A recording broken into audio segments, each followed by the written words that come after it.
Hi everyone. Today we're going to talk about electron configurations. These will show where electrons are around a nucleus of an atom, but also the relative energies of electrons as well, which will be relevant to when energy might be released as an electron drops in energy, and hence why light might be released, for example. Um, so, Before we get to the energy of electrons, though, let's talk about the energies of these people. Go ahead and pause and think which of these people has the higher potential energy and which one has the lower potential energy.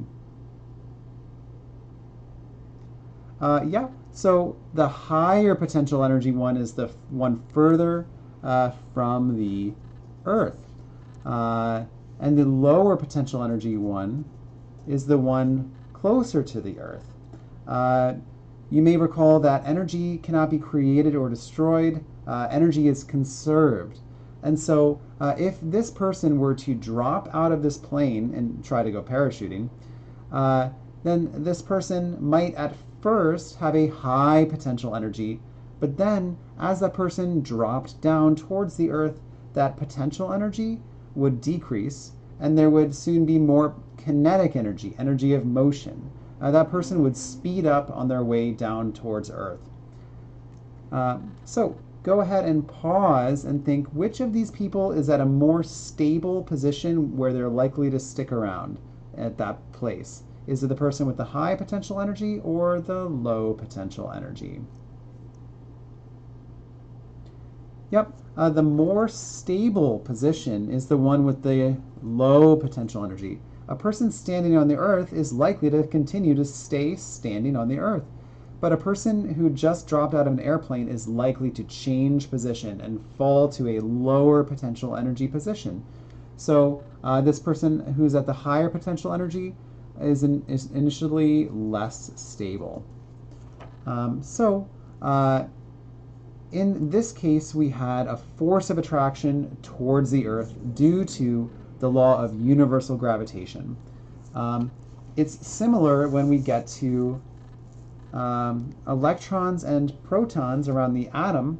We have Coulombs Law that says that like charges repel and opposite charges attract. These electrons will be attracted to the nucleus because electrons are negative and protons in the nucleus are positive.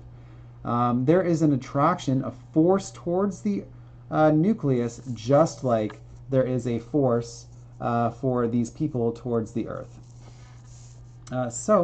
Kind of similar conditions, then which of these will have the higher potential energy and which of these electron positions will have the lower potential energy? Go ahead and pause and answer that question.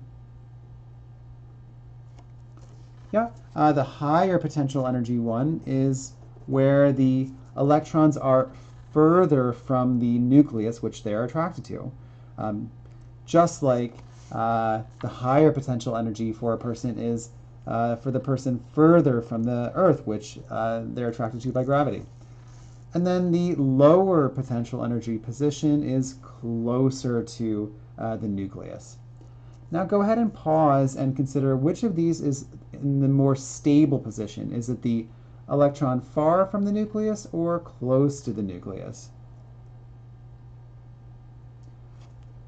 Yeah, the electron far from the nucleus is less stable.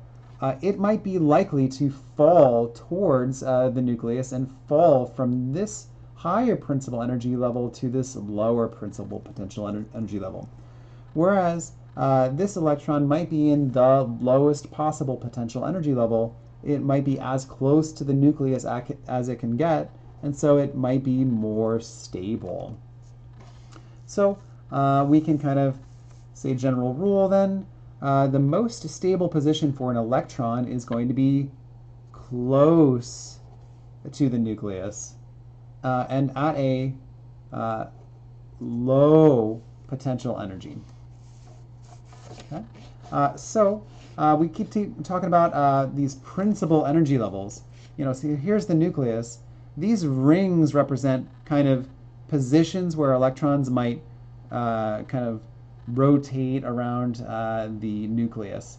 Electrons tend to kind of have a spin around the nucleus, either clockwise or counterclockwise, which we'll see in the next diagram with the up and down arrows.